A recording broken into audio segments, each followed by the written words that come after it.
Il peut jouer à l'école de la délivrance, oui ou non. Nini to mona ilobi. Au tomboli musapi. Brièvement. Oui, bisibis. Penzamba pambolio.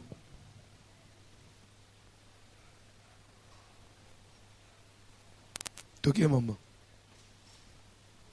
Lobi olobela qui ba lien de famille. Oui. Olobi lien de famille au définir en gros comme c'est une condamnation qui touche des gens d'une même origine. Otalanga ite. Yo loba makambo na yo. Ozolo bozo talanga na pesio mukongo. Loba as. Na ba lien de famille oye kolobela lien ya malédiction. Na kati ya ba lien de famille au pesi exemple ya malédiction. La malédiction olobi au définir en haut les malédictions. La malédiction c'est le fait d'appeler un malheur chez quelqu'un. Si vous avez la sorte de malédiction, il y a deux sortes de malédiction. Naloba ike malédiction, maudire, et aussi un verbe maudire. Maudire de par l'origine du mot. Et aussi un mot onin. Pardon? Na latin soyo. Maudire na latin la esinin. Naloba kiao. Nana Ibilisus.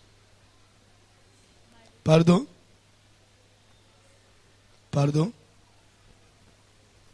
Maledicere. Bon bénir. Na latin isin. Pardon? Bénédier. C'est dire du bien. Dire du bien. Dire, donc, dire, parler.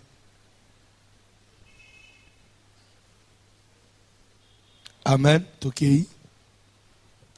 Dans la sorte de malédiction, il y a deux sortes de malédiction. Il y a la malédiction volontaire. Dans la malédiction volontaire, au petit exemple, il y a inceste. Mais aux autres langages, ma paix yangwana. Bonalungu loba na yo. Yo de aux autres tangis. Au petit exemple, il y a inceste dans la malédiction volontaire. Oye kolobela sous malédiction involontaire. Bozo yoka. Obike na simana zo kelo ote. Aloba makasi. Olobeli malédiction na ba exemple to pesi ya malédiction to lobi eza la malédiction volontaire na involontaire. Na kati ya malédiction volontaire au pesi ki exemple ya inceste.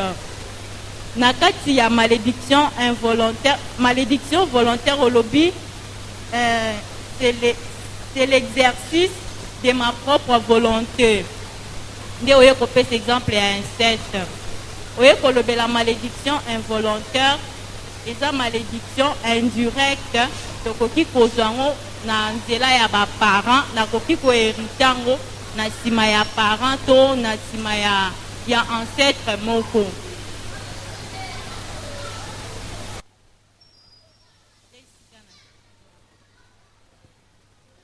Moi, je vais au 3, le Saint-Esprit me lobby.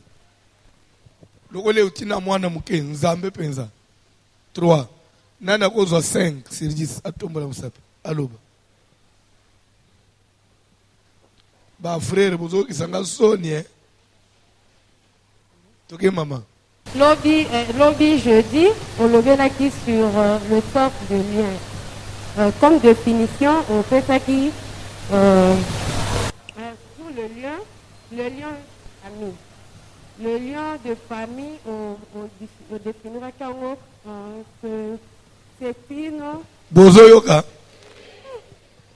Sero kolo bandengo lo ba ate. Bozo banga nini? Mutu adia ka ba to wazate. Ba tu nyonso bilongi ya mikolo nyonso.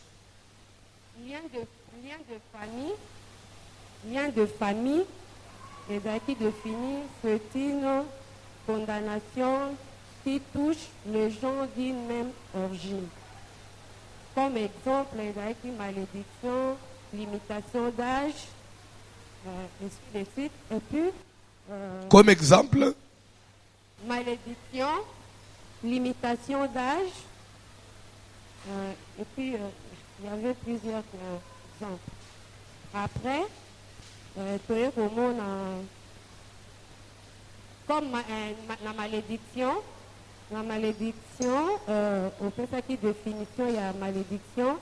On va dire malédiction, ça vient du mot latin qui veut dire maledicere, le fait d'appeler le mal sur un homme, une chose. Et puis, on peut ça, il y a deux sortes, il y a malédiction. Il y a malédiction volontaire et involontaire. Malédiction volontaire, on va dire que c'est une malédiction directe exercée volontairement. On a qui peut faire ça peut deuxième une malédiction involontaire. Oui, qui malédiction. Et ça, malédiction indirecte. Non, malédiction.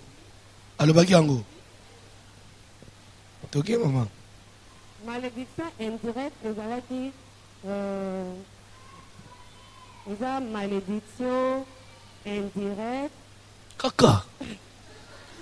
Tantine, je sais micro nangana malembe. Ozwaki yango na bopete zongisa na kimia nana koloba bien mutu asuka pesaka basere. On a parlé sur les liens de la famille. Par définition, c'est une condamnation des personnes ayant une même origine proche.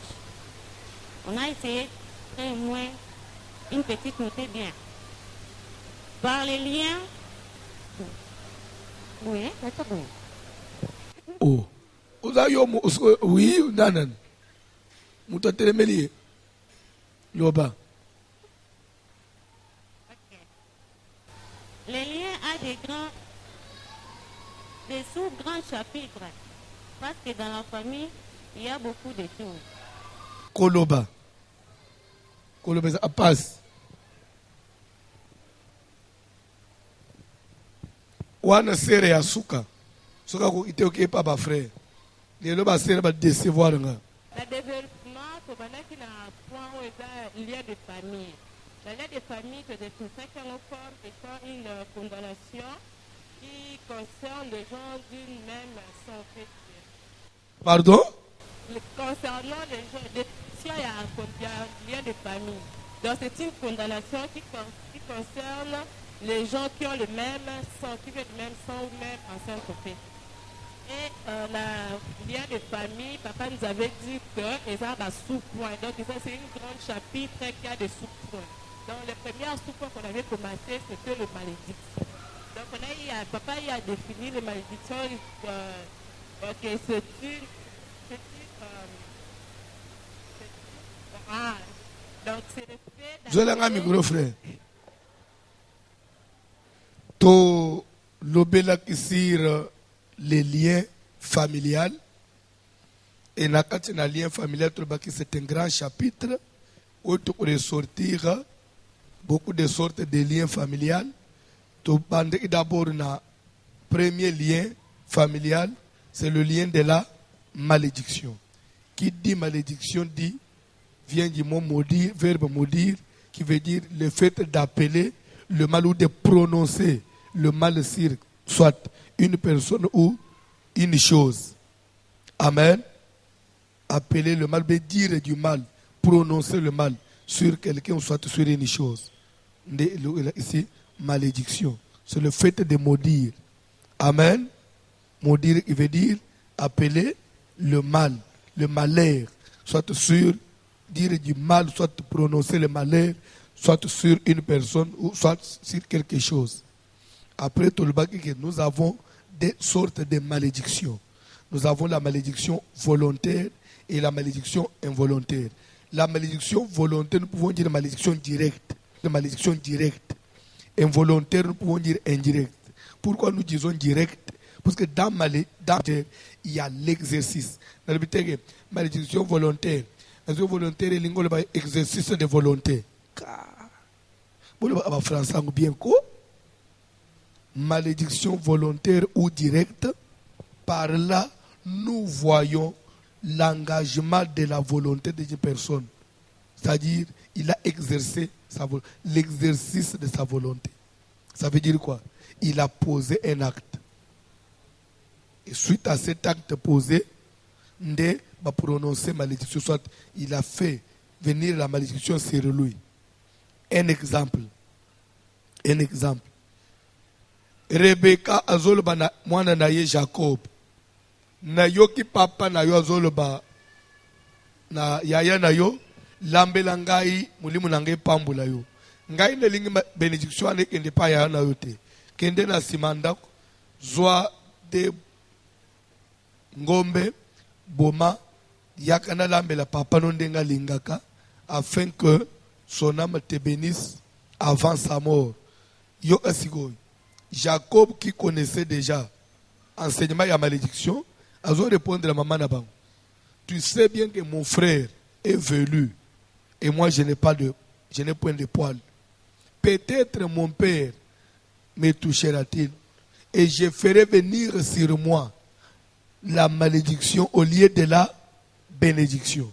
Zolanda, je ferai venir sur moi la malédiction au lieu de la bénédiction. C'est que quand je vais sortir à saisir pour un menteur, c'est que na kosiye, na posé acte moko, papa monique na kosiye, je vais faire venir sur moi quoi? La malédiction. Et cette malédiction là sera quelle malédiction? Volontaire. Amen. Mais l'anda bien. La malédiction volontaire peut devenir involontaire. Tu n'as pas comment? Lorsque opposé acte d'Issa, Jacob, suka kosi Isaac a maudire, a découvert à kosi, a maudire. C'est quelle malédiction? Volontaire, oui ou non? C'est direct entre celui qui a posé l'acte et celui qui l'a maudit. C'est direct. Maintenant, les récits Jacob, azoban obotaban, ils font hériter la malédiction, ou il est direct et pas papa d'abang. Automatiquement, et pas bana, le même acte qui était une malédiction directe chez papa, chez les enfants, ça devient une malédiction indirecte. Parce que bana bang pas poser acte, mais pas hériter, n'a pas poser acte. Malédiction involontaire, nous pouvons encore, en d'autres termes, dire c'est une malédiction d'héritage. C'est clair?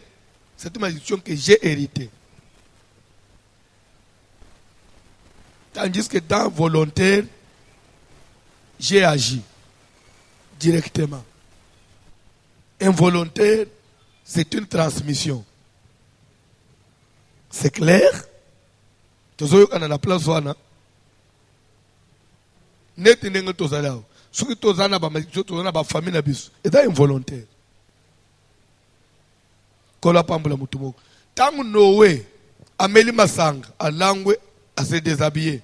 Moi, nanaye ya misato, Cham, à découvrir une nudité naye, à bêti ma solo liban. L'air Noël, c'est tout qui n'a quitté. Au lieu à maudire Cham, à maudire bana ya Cham. Automatiquement, maloba ya Noé, l'icolo ya kana mwana ya Cham, et de une malédiction involontaire. Ce qu'elle s'adresse à na kana direct na Cham directement, il est ébima volontaire.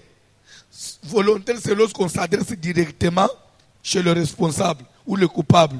Lorsqu'on va chez descendants sanaye, simanaye, automatiquement, ça devient une conséquence seulement d'héritage. C'est involontaire. La base, c'est clair. L'obispo collier monok.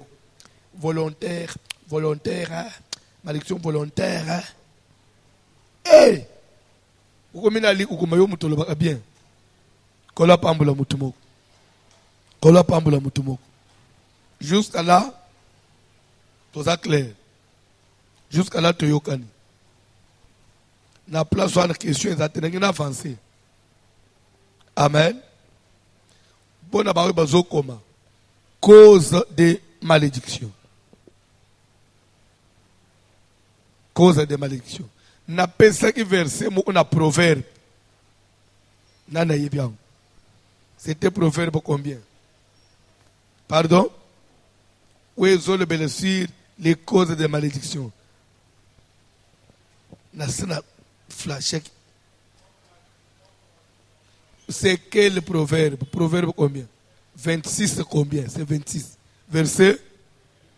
Cause de malédiction pour ne pas passer comme. Sur le 40e point. Premier point, définition. Deuxième point, sorte de malédiction. Troisième point, cause de malédiction. Cause de malédiction. Proverbe 26, verset 2. Rapidement. Comme l'oiseau s'échappe, Ndenge moko ndeke akoki ko échapper mutu na maboko. comme l'hirondelle s'envole, Ndenge moko ndeke akopumbwa kei. ainsi la malédiction sans cause Ndenge moko na elakeli mabe ezanga musisa. n'a point d'effet. Eza ne fait moko te. Omoni, c'est ce verset. Il y a Proverbe 26 2. Nde omoni kometi na bato ba théâtre sans effet na yo. Leo zo bana mutu sans effet olingolo bani olingolo bake makambo zo bana ngawana lokola cause ezate ezanule et sans effet de tokatika sans effet. C'est que la malédiction sans cause elle est nulle et sans effet. Mais ceux qui sont coupables à tout le monde sans effet et vous avez un effet. On dit comme l'oiseau s'échappe. Ça veut dire quoi? Au commandant de Kemoko Trimatre Kolan Zete, aux yeux na libanga, au bambaye, mais ndekwa na samone na musique, mbala pas à Pumboa Kei. Soko zongi place à Telemakiwan. Au uta susu elo ezola sekende kazalagia. Lere ndeka Pumbo atika atraste. Ndenga mo na malédiction maloba nyos pa ko prononcer le corona yo. Ou ezana cause mo ote e ko Pumbo ndenga ndeka Pumbo. Ça c'est Bible, la Bible. Et ko le ndenga mi pepe. C'est que pour ce qui concerne la malédiction, il faut éviter de poser les actes. Il faut éviter les causes. Évitez les actes pouvant vous attirer la malédiction. Parce qu'il y a malédiction d'abord selon Proverbe lorsqu'il y a cause.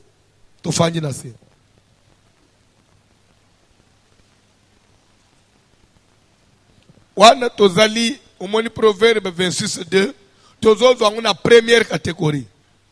La malédiction sans cause elle est nulle et sans effet. Dans la première catégorie nous voyons les malédictions où elles dit na ba cause. Mais où on est deuxième raisonnement peu. Première pensée. La malédiction sans cause elle est nulle et sans effet. 26 Proverbe 26 verset 2. C'est-à-dire que ndenga to tambula aboy. Ezala bato balekela biso mabe oui ou non. Okomona be mutu so sepela anayote abandi omodire yo. Du moment où na yebili kambote aloba na ye c'est sans effet. Parce que justice na Nzambe ezali. Mutu nyonso ordinaire oy. Tierce personne nyonso. To utano non église. To utano non institut. To fandi na quartier mo. To zo teka no zando mo. Obanda omodire ngai. Raisonne. Malobanayo nul et sans effet. C'est pourquoi dans la vie, il faut éviter de poser les actes qui peuvent vous attirer la malédiction. Et surtout, parce que nous parlons de la malédiction familiale. Je ne parle pas de la malédiction ordinaire. Le lien de famille. Malédiction comme lien de famille. C'est aussi, je parle de la malédiction familiale. Il y a aussi des malédictions ordinaires. Ici, je parle de la malédiction familiale. Ce qui touche à la famille. C'est que, la malédiction familiale, n'a vie éviter pe makambo et combien de nos malédictions familiales. Nani ayebi likambo oye combien de la malédiction familiale. Les causes de la malédiction familiale. Les causes de la malédiction familiale. Qui peut m'en citer quelques-unes? Des causes de la malédiction familiale. Pardon? l'inceste par exemple. Amen. Alléluia. Mutu oyo asali ekobo na mobali nyonso ya libanda na mwasi nyonso ya libanda ezali ekobo toko. Mais mutu asangisi nzoto na un membre proche eza ekobo te babengi yango enze automatiquement likolo na ye ya une malédiction. Et quelle malédiction familiale? Pourquoi? Parce que même en Zambé ye moko. Lévitique 18, tu vas lire verset 5. Rapidement. Rapidement. Lévitique 18, verset 5. Lévitique 18, verset 5. Vous observerez mes lois et mes ordonnances. L'homme qui les mettra en pratique micro technique bazawa pinzambe lelo bozonyo kole bisoboy ndeko ya kotosa yango osalela yango vivra par elle. Akobika na yango na mibeko na ngai. Nul de vous ne s'approchera de sa parente. Mutu moko te kati na bino akopusa na pembeni ya ndeko na ye pour découvrir sa nudité. Pona koyeba nzoto na ye. Je suis l'Éternel. Nazali nzambe. Tu ne découvriras Malembe nani aboyi opusa na pembeni ya ndeko. Alobi na nzambe nga mutu na kela mukili na boyi. Oko découvrir bolumbu ande ote ni juti amde ote mutu opusa na makila moko na boyi. Ata Satan ngwa telemele ki ndenge nini na boyi. Soko yebite, s'il vous plaît. Nde avantage muke. Bano bakbota anamboka bakola anamboka baza anam. Parce que namboka, je crois que ezala on dirait uzwana mwana muke babandi ko éduquer yo. Oko simba ne onona nzoto te. C'est ce qui fait que ozomona batu bakola anamboka. Boko bande osokola na bolala anaba ya na bino ya basi ensemble mbetu moko. Ate bosu boko bobandi okomati ba majeur. Boko lala na leki na yo. Yo za mukolo ye ne peut mettre na 16 ans. Jamais osalela simbo na nzoto. Pona nini? Aibi ozayaya. Ba edika bango bon. Ate boko osokola ensemble. Ate moni ya na zana leçon. Jamais ma anse okendo dela. Pona nini? Ba koti bango na moto nde onayo keba. Au moins tata moi na yo, au moins onayo, au kosa la bongote. Il y a des villages comme ça où bato ça ba mers. Amen. Mais na Kinshasa, moi na zo odonge na mama bote na douche. Pona ni ba parents ba anata ofanda na bana te, côté c'est oyo boite. Suffit moi na tata moi ça ola le pana biso na butu bakambulika ebe. Wana ishas Kinshasa repere zate bo mutu kwa enseigner ka mutu yeba comment se conduire zate. Amen. Alléluia. Biso na ba famille babande obende biso matoi ya liboso foko simba nde onona nzoto te. Ya mibale keba na mwasi ya mutu. Ya misato keba na eloko ya bato. Ata ozana nzala ozangi ndenge nini keba na eloko ya bato. Ozo ola na biloko wana na mutu. Zamba zoloba keba. Nul de vous ne s'approchera de sa parente pour découvrir sa nudité. Mubale ande onayo. Même yo na taxi toke sumba biloko. Yende onake ubota. Yo ye osali se na ndako. Otikale na ndako. Po sala e kafe o memela aye na maternité. Na butu se meka yeli yo na chambre. Ata bimisi $1 million. Oza mubale ande onangai. Je ne peux pas faire ça. Banakin. Pesa l'art. Sangise osala nini qui ça c'est osala kango déjà Ça il déjà insiste. Lero onjima. C'est kangio.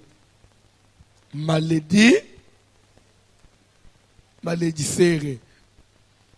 Toke papa.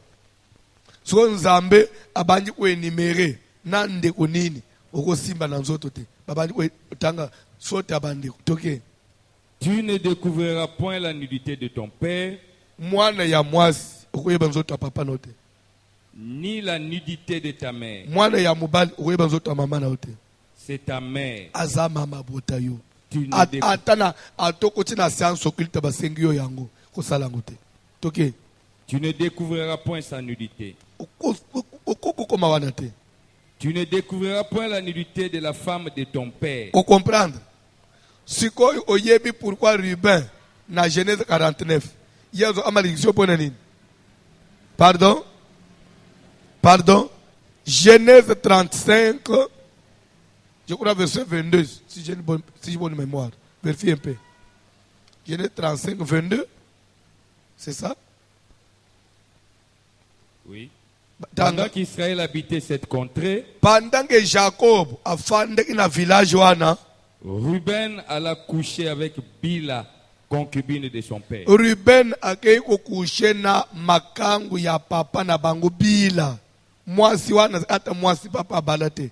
Makangu papa na bangu bandi olanda makangu mu oboy. Ruben pe akei olanda su makangu ya papa na bangu. Abimina makangu ya papa na bangu.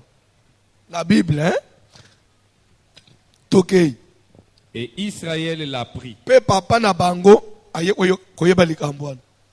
L'ersko toke na Genèse 49. Tobani na verset 2. Rapidement. Verset 2. Rassemblez-vous, écoutez, fils de Jacob. Écoutez Israël, votre père. Ruben, toi mon premier-né. Ma force et le prémisse de ma vigueur.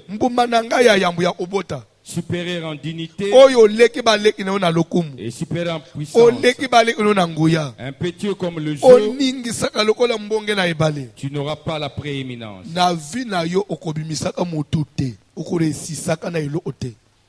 Car tu es monté sur la couche de ton père. Tu as souillé ma couche en y montant. Tu ne pouvais pas le faire. Vous comprenez?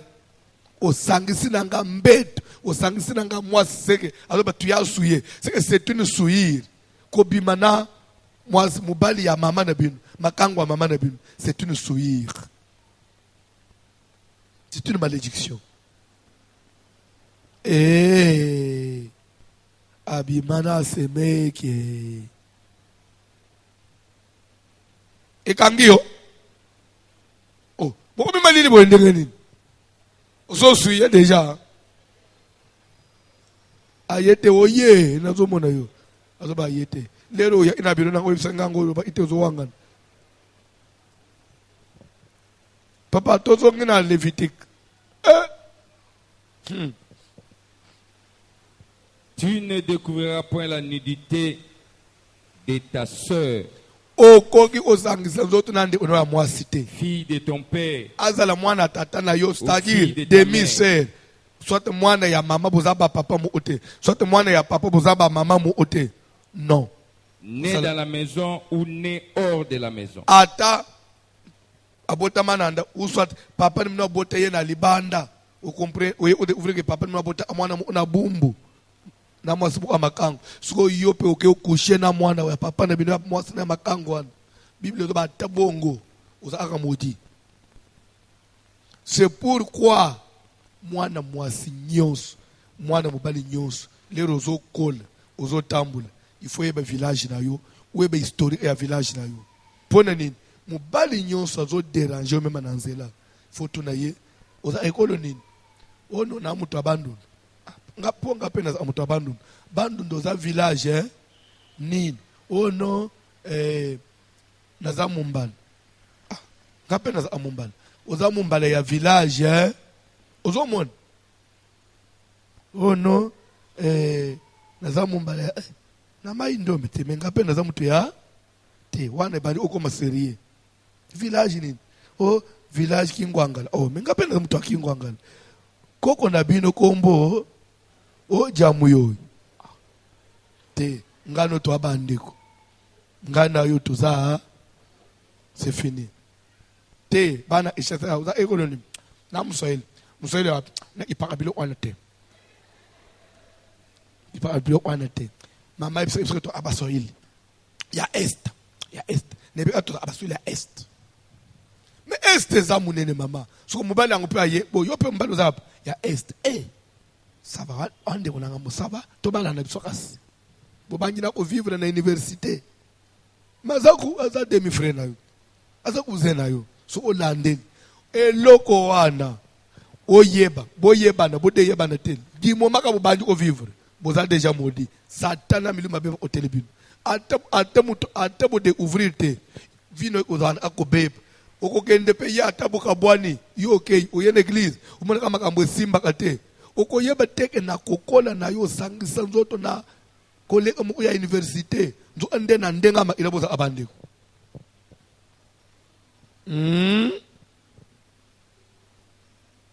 c'est pourquoi vie okotambu se ville on aveugle te otambu vie ngulu te il faut être responsable des actes nyos.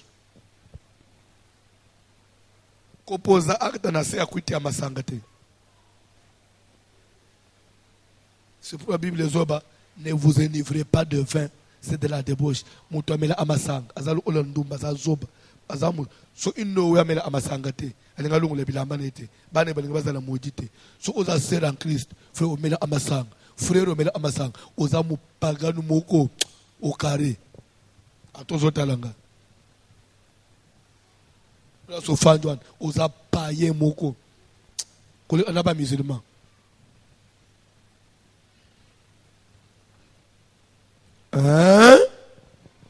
kola pambula mutu moko koba papa l'éviter toujours. Tu ne découvriras point la nudité de la fille de ton fils ou de la fille de ta fille. Oh koko nangai wa mwasi nangai koko zobende koko na chena lipeka o mwasi nangai ndoki ya koko na sima ya nje ya koko ana boselema amuna koko Bible zo okozi yeba na nzoto na koko na yote me ate me yobi ma ana koko na binoto na lo omona ye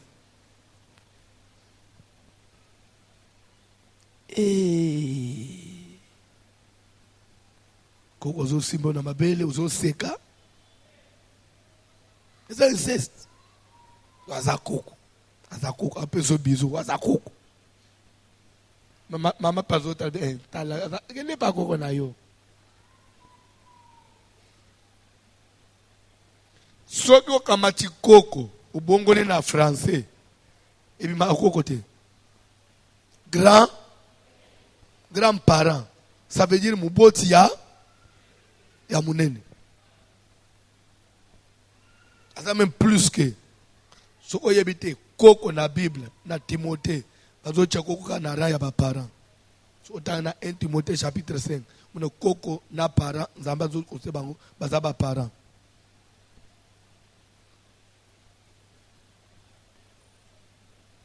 Soki mutu asunga ba parents na yete. Mwana asunga ba parents azamodi. Soki mwana pe asunga koko na yete azamodi. De la même façon to sunga ba parents, il faut sunga pe ko onondengemo. Poko ono aza parents na yo. Un devoir.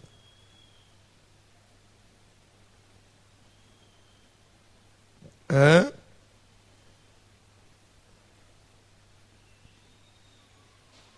Un Timothée, vérifie un peu. Ou le chapitre 5 ou chapitre 4, mais chapitre 5 d'abord. Banana verset 4. Si une veuve a des enfants. Ok, c'est 1 Timothée 5, 4. On dit si une veuve a des enfants. Ce qui moi si malembe. Ce que moi si ou fait la mobile. Azana bana ou bien quand on dit petits enfants ça veut dire quoi? Ou bien azana ba koko na ye. Ozolande maman mu osa ou fait la mobile. Azana soit azana ban soit bana baza pembeni te matikala tana ba koko na ye. OK.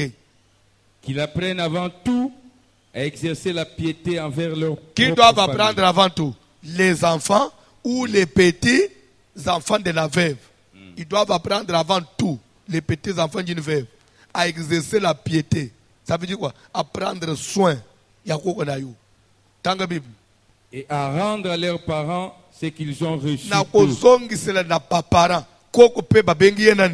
Votre parent.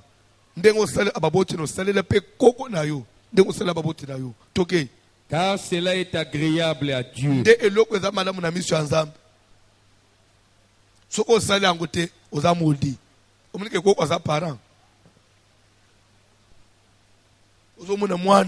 Apesa koko na bango kanda, apesa koko mabaku, koko banji olela, ozo sek.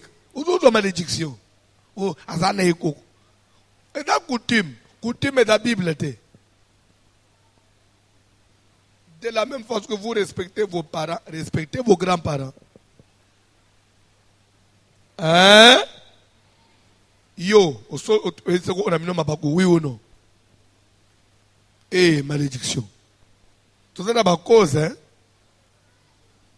Hein? Moutune ye. Mama wani oya tokei. Asa anana koko.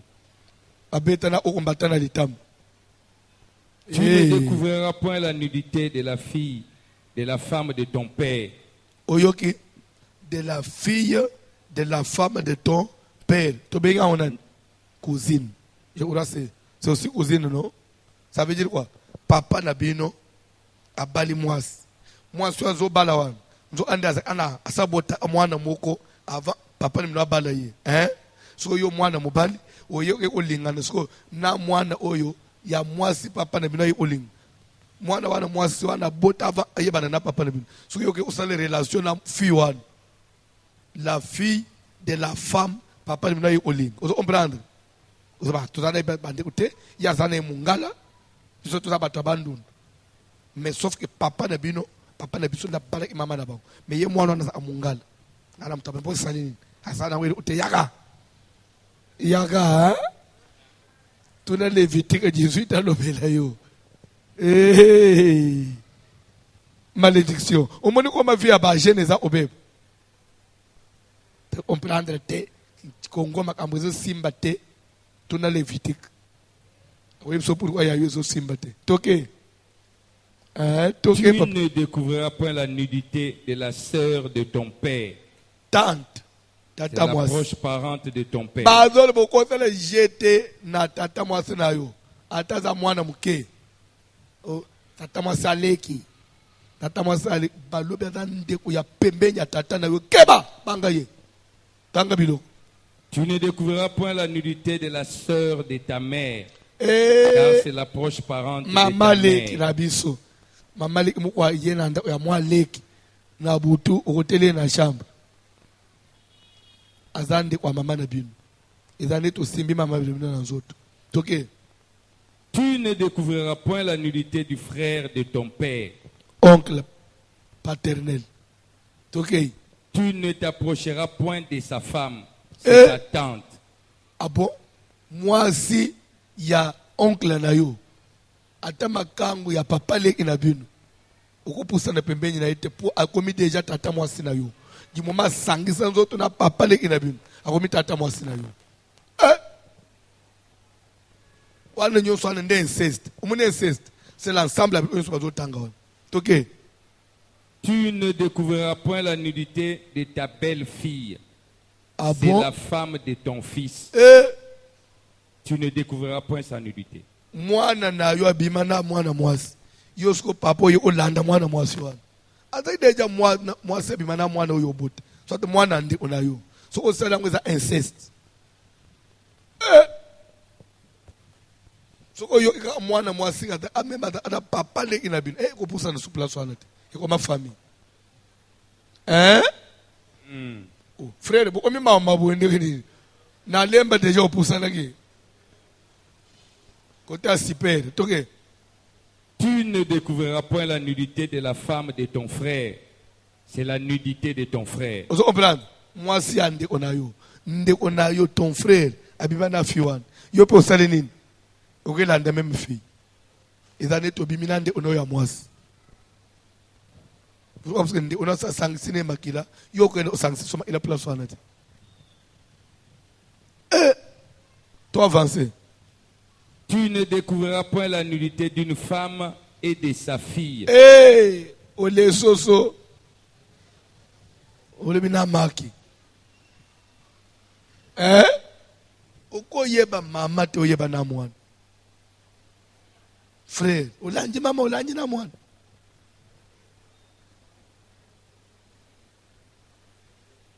Toi avancer. Tu ne prendras point la fille de son fils, ni la fille de sa fille, pour découvrir leur nudité. Ah bon? Ce sont tes proches parents. Amen. C'est un crime. Babenge inceste kezanini. Inceste dans la Bible, c'est quoi? C'est un crime. Moutounion soit commettant inceste. Azanan. Mouton commettant un crime, babenga enan. Place na ezawa. Makala. Jour où il y a repentance, il y a papa na salle inceste. Mbala il faut na benga la police. En tout cas, papa, boutika yena makala. Pour un criminel. Webi, ce qu'il l'État, il va coopérer avec le pasteur. De coopérer ba client est belé. N'était pas un alébé batunga voici l'homme. Tout le monde criminel là, la livrer bien tout. Criminel. Le ban criminel. Yokas. A commettre crime criminel. Les causes de la malédiction volontaire, malédiction familiale, allais-je dire. Une autre cause de la malédiction familiale, avoir déshonoré ses parents.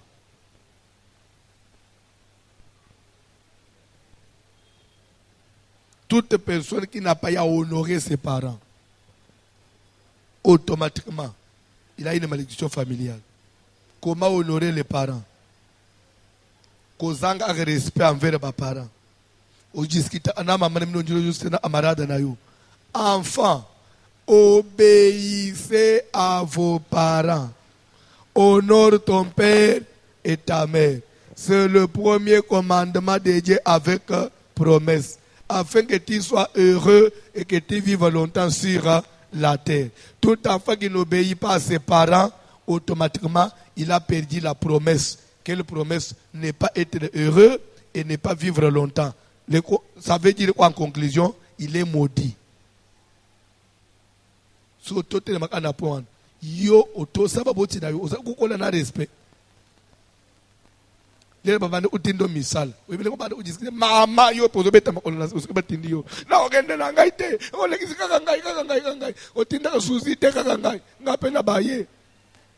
Mais malgré ça quand même on sait nini. OK quand même. N'est-ce qu'on soit là comprendre vite. On a la malédiction. Na point wana nani otombola musapi. Loba susu ayete. Aye kasikoyo.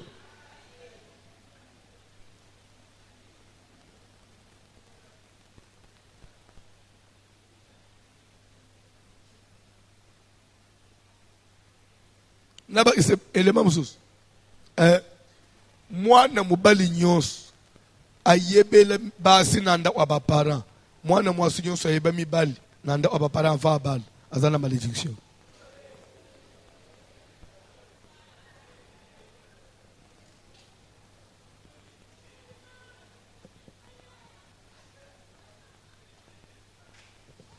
Maman Oseki. Pardon? Pardon?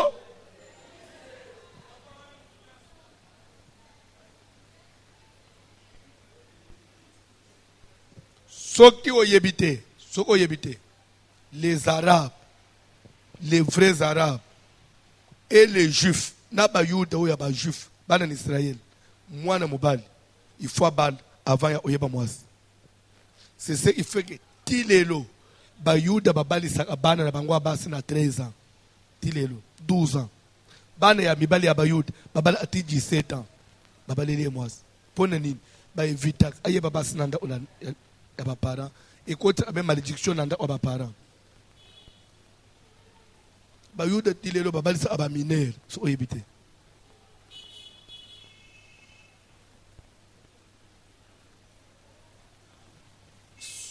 ceux qui naza na Belgique na Anvers quartier na Vanda na bande onango baza akuna ba travailler pas ba juif quartier na Vanda ezaka presque quartier ya bien ya Anvers ezaka quartier juif bande obayib c'est na kolo beza kuza même barumbu lingwa la komina inchas nyonso za ya bayuda ba école tout soko vanye na quartier vous allez voir ces gens là ils ont une autre vie ba école na bango ba wenze na bango ba yuda makamu nyonso ezaka ya bango pona nini babanga mwana na bango ata baza na poto ba école ya bango wenze o ya bango maka hôpital kako ya bango pona nini bango babanga muto enda mwana tanga na école mususu ake bebe éducation pe ba viva ana bi école mususu de bana bamba tambula ana bango na bango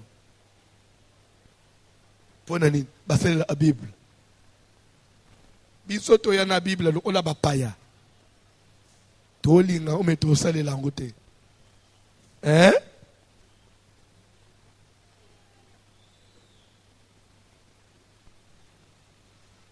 mwana mwasi nyonso abota avant mariage aza maudite bebaka ngo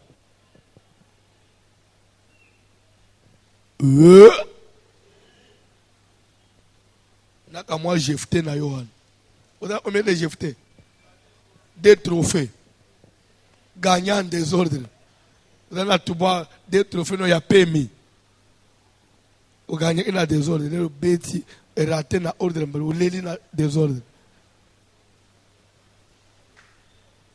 na ko bato na kata mwana mobali nyonso abotisa mwana mwasi ya bato aza modi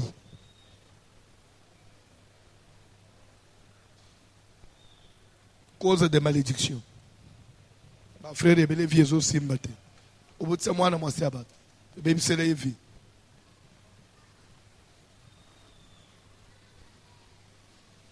na ko bato na kata botele mato ko ba mardi tata akomi malili tuna mutuna mama ereke vous dérangez bozana masumu ndinga bozana boyebi basi ava ya obala bayembe basu malédiction ke bo pasu le biso tout mozana malédiction mama tout micro zela micro ya lelo batu so bakufina itiao yo mona amen na kotuna mutuna lero roi Assuérus na mukanda Esther a divorcé ina mwasi na Yevashi lero ba proposer à se remarier baluka ba jeune fille bazandenge nini lero bazoba ke na Matthieu chapitre 25 10 vierges ba ina rencontre anan pourquoi bazoba vierge pe Bible zolo baboy un sacrificateur ne prendra pas une femme déshonorée. C'est-à-dire, moi, Sobasiba, Asaïba Mibal. Selon Zambe, Ponanine, c'est considéré comme ça, déjà la malédiction. Ah!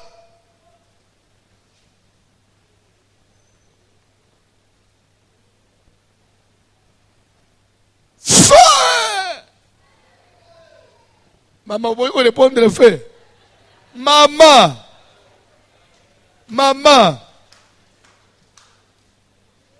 nazotu na yo lere bazolo banatangwa Esther baloka ba jeune fille vierge ba jeune fille ya kitoko bandala vierge te bazala ite ya kitoko me bazala vierge bazala ite na mboka wana mais pourquoi ba poneka vierge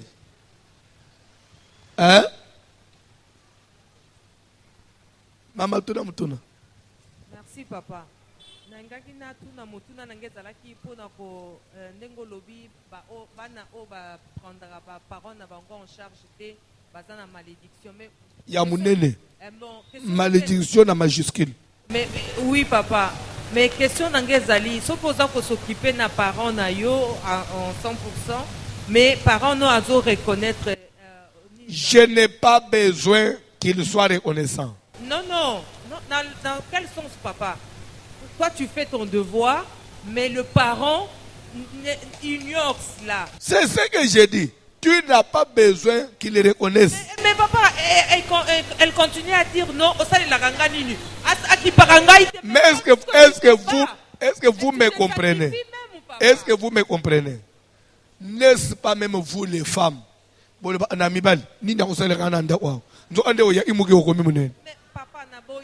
Est-ce que Moubali Falboy Osunga Mwasina pour le Bossalangani?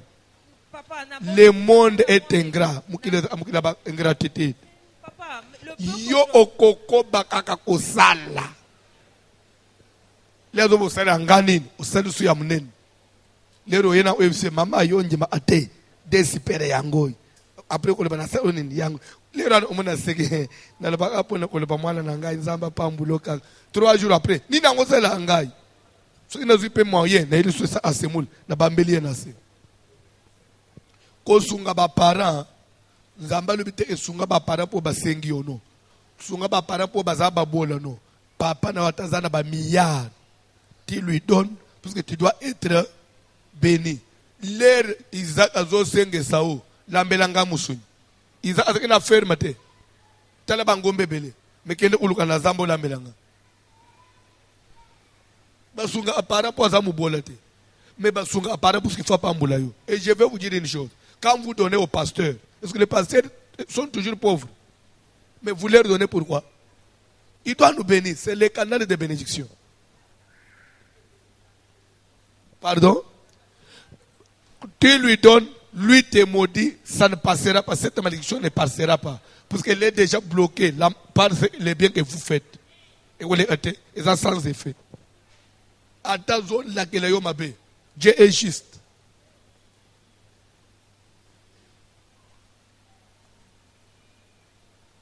Merci papa pour la Eh, ma frère, ma inceste. Inceste. Lelo, ma collègue Kangami. Ma frère, papa, question c'est par rapport à Lévitique 18, 15. Qui ne découvrira pas. Ozawab. Ok, ok. Question c'est par rapport à Lévitique 18, 15. C'est ok, qui ne découvrira point la nudité de ta mais tiens, micro na mono haute. Qui ne découvrira point la nudité de ta belle-fille. Ici, on parle des beaux-pères vers sa belle-fille. Maintenant, ma question est celle-ci. Maintenant, tant que belle-fille en a aboti, tu vois, maman botilo a zo chocolat. Moi, si à moi, na ye. Tant que aboti.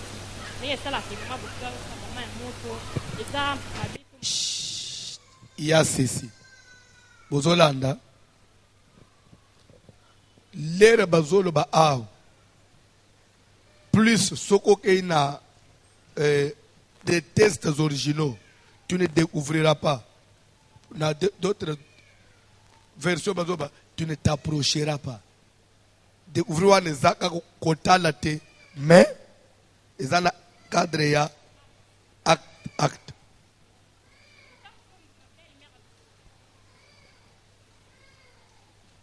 Maman zoto na boy, leur belle-mère, maman ya mobali na yo, oboti ayazo sunga yo, abo découvrir ne jité na yo, non? Soki maman na yo découvrir ne jité na yo mwan, ezali sum. Na zoto maman na yo azo sunga yo mwan, ezali sum te parce que yende muto oboti yo. Vous comprenez? C'est pourquoi découvrir bazolo ba za découvrir ndenge ya s'approcher. Mais sikoy, soki to lunga ko na Lévitique 18. Tozo ko na Genèse na disolo ya Noé mwana sikoy etange mwana ndengo zala okomona bulumbu moboti te wana sko na Genèse mais na Lévitique on parle dans le sens de s'approcher. Pour comprendre français bien on dit ceci: tu ne découvriras pas la nudité de la femme et de sa fille. Vous comprenez? Est-ce que quand je dis de la femme et de sa fille, ça veut dire, il s'agit quoi? De l'acte, oui ou non? Mais c'est clair, non? Est-ce que par exemple, on commande pour le maman, tout le monde est à moi, na nega misu, non? Alors, so obali mwasi. Mwasi wana, aye na mwana na ye. Mwana na ye ya 3 ans. Yo obali ye. Lero omoni bulumbu mwasi na yo. Soko zo la mwana ya 3 ans. Omoni pe, c'est que les vitres qui sont kangio, on ne parle pas de voir. Bible les obaboy. Noé ameli masanga alangwe lere mutu alangwe akomina etanini d'inconscience oui ou non il ne se reconnaît plus, oui ou non? Ok, Noé dans cet état-là, où il ne se reconnaissait plus. Écoutez maintenant, Cham et Japheth, non, Sem et Japheth, Bananaye, y a le Bosona ya mibale. Lere ba prendre et papa ne msobi lambe lungwe, nazana kuita zomi yebate. Bible zo boy, bazui kazaka, bachena mapek. Batamboli na ndenga ya sima sima. Ba omi place papa za, ba kwe ici lamba, après babalu ba finiki, il ne vire point la nudité de leur père. Leur papa c'est tout qui a tuni, mais na omi na bilamba ndengeni. Te, bisoto ito finika iyo. Leur pour finir, misu na bino tale ito non, papa to pesa imukong, to kwesa ko lamba ndetu fi. Bomona ite, to monde. Bomona ite atapara to monite. Nzambe apambula bino, apambula ba bomona ite. Nani amona o Cham bana ne bala amama be. Awo bana ilikali kamu ya misu kotani. So na zotre mutu azana kuita masanga na mutu azama laja azana koma eza eta muote ba o ba kende ipo ba finyika ye eza intention ni n'est-ce pas ya obongisa oui ou non papa nous ko sambo tetka la bolumbute nde ba obongisa ndenga mona mama pa zobelo zobongisa oko simba nzoto mama abota yote ataza na etani okende usukula yete oko luka voisin de ufuta yembongo sukulelo mama Croix Rouge da omoni bilo obozolo ba. J'avais une maman qui priait en 1996. Non, 2006. Au fond de la place des évolués, ex-Kadeko, la immeuble. A bengse maman boté na kanang.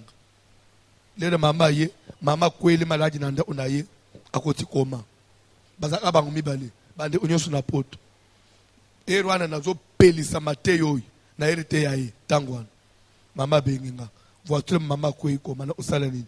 Na bisiye uzana mutu kalbina mutu ya anakalimbelem lera ya to ina Croix Rouge to lo Croix Rouge mo afutie mbo Croix Rouge omit azoke akenda tongwa ye asukoli mama azo maseye azo changer bilamba pour les ba poudre des fois à taba minuit Croix Rouge azo 6h ye ti na lera mama na bangwa yiko bik azo ngimboka mama na tkalo omona bulumba mama na bangute.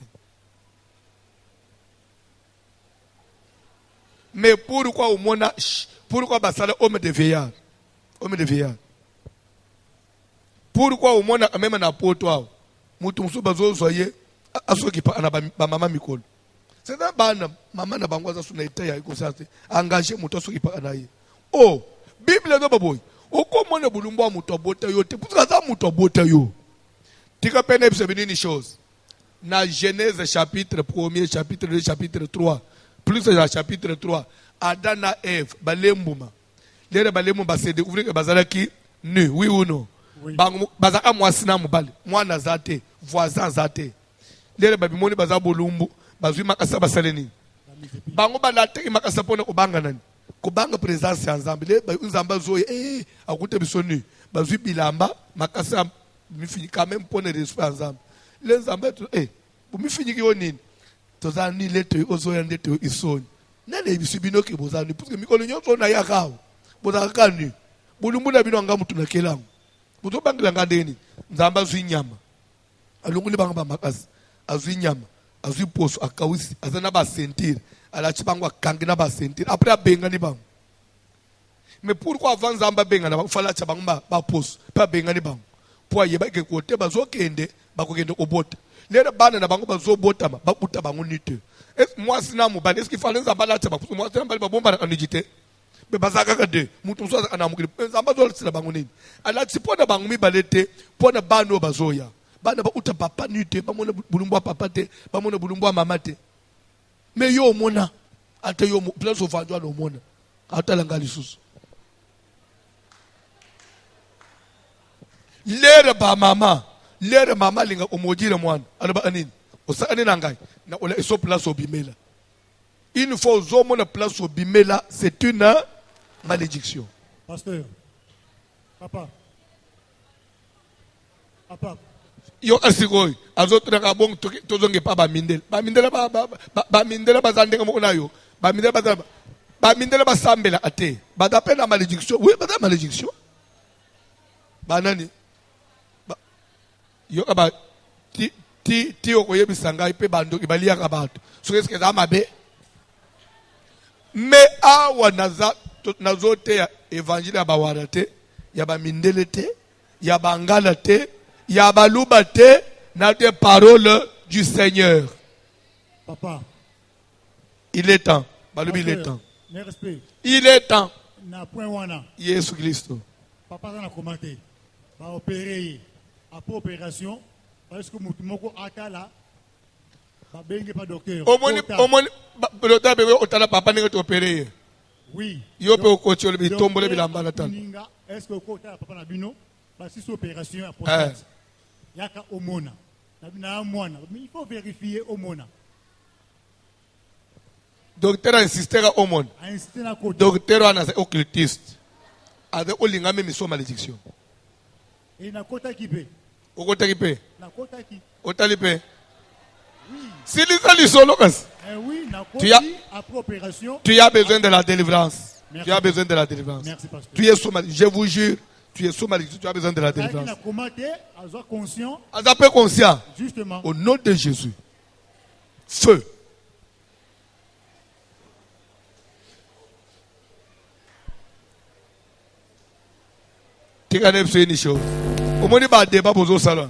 C'est parmi des choses.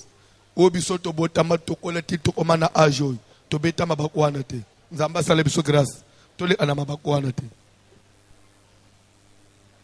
soki yo betali bakwana c'est un cas déjà litigé faut luka nzambe liloba na nzambe kotika liloba na nzambe et pas na nzambe noir eza noir pembe eza pembe tokotelema tokoki kotelema.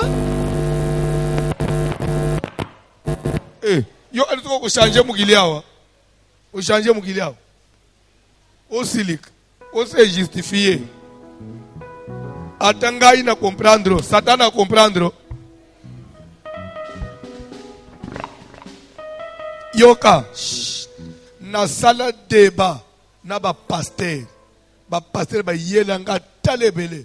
Voici l'homme place au théo lobi que Noé a maudit saki chame po amone ibulumbu na ye eza yangote fada la modise ishama po shama kende obeta masolo soka mona kaka mabeta masolo te na lobina bango. OK, admettons que a maudire shama kapo shama beta imasolo to kende ce qu'on a deuxième volet ce que c'est maintenant j'ai fait bango pe pourquoi les bazoué au fini ka papa pourquoi ba éviter monsieur monde nana te abango na lerwan ba il est dans na bandel. Mais bazo na ilamba bazo sala tout papa tangela kana na place 1 Genèse 9 badana verset 23 landa na bazo tanga. Alors Sem et Japhet prirent les manteaux, Sem na Japhet bazui kazaka, les mirent sur leurs épaules, bache na mapeka, marchèrent à reculons. Marcher à reculons veut dire quoi? Marche arrière. Et couvrir la nudité de leur père. Comme leur visage était détourné, ils ne virent point la nudité de leur père.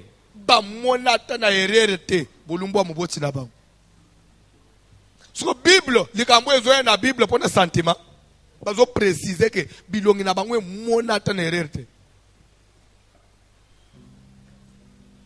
Mais il y a eu un mona na erreur. Il y a eu un mona na so na verset yokolonga.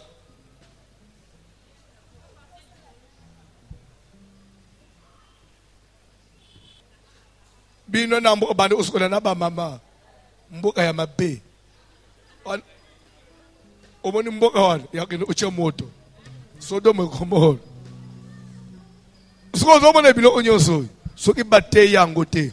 Ukanisake na umele pa voici l'homme na sungamite c'est nzambaza onete. Zo ande ukangama na amusu. Ce qui pareil mo alate bilamba kipete. Kende otuna pourquoi zo ipete. Mama zo tunao. Papa, mwana nanga mukenda monda ingai. Boyo mama zo tuke mwana mukamono poneni. Mwana bebe nazolo baboy tika na yebisa omoni bana mike bazana mémoire koli aya mikolo ndenga nazali awo soki navandi bien na se rappela na makambo na mona na 3 ans boyebaka mwana 3 ans soki akola se rappela makambo 3 ans kete boyeba biloko wana te omoni mwana 3 ans mwana 4 ans yo mama ozopakola mafuta mwana aza wana défense mama mema ngai vela napakola mafuta ni oza mama ndoki oloki deja mwana na yo après ayawa na comprendre mwana utazama ile na c'était nanda ile game mabe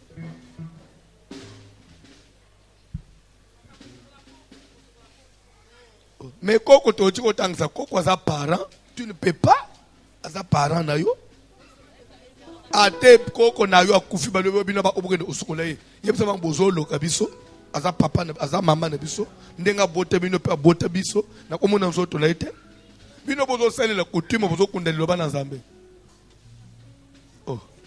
baluka bato quartier basukola koko ngana ere usukola koko nga mwana mukeboy na usukola mama mukolo ata somo te mamoy ndabota mama bota ngai ere usimbe na nzoto mais anete na simbi mama na ngai directement oui ou non est-ce qu'on ça la prière malédiction nyos surtout ya komona misu na yo il faut toboka misu na yo il faut chango moto tes yeux là tes tueront tes yeux à toi ils ont vu des choses tes yeux à toi onyosu na mona mabe moto etumba to sambelo au nom de Jésus nyonso na mone memelinge na kelima bezika nyonso misu na nge mona lelo so kondane na bota te na bala te na fungwa mate moto na Nzambe zokita ekiti lelo likolo na nyonso nga na mona ezala tango nazalaki mwana moke moto ata na mona parere moto tumba yango na kombo na Jésus moto na Nzambe zokita ça la prière moto na Jésus Christ ezolandela nyonso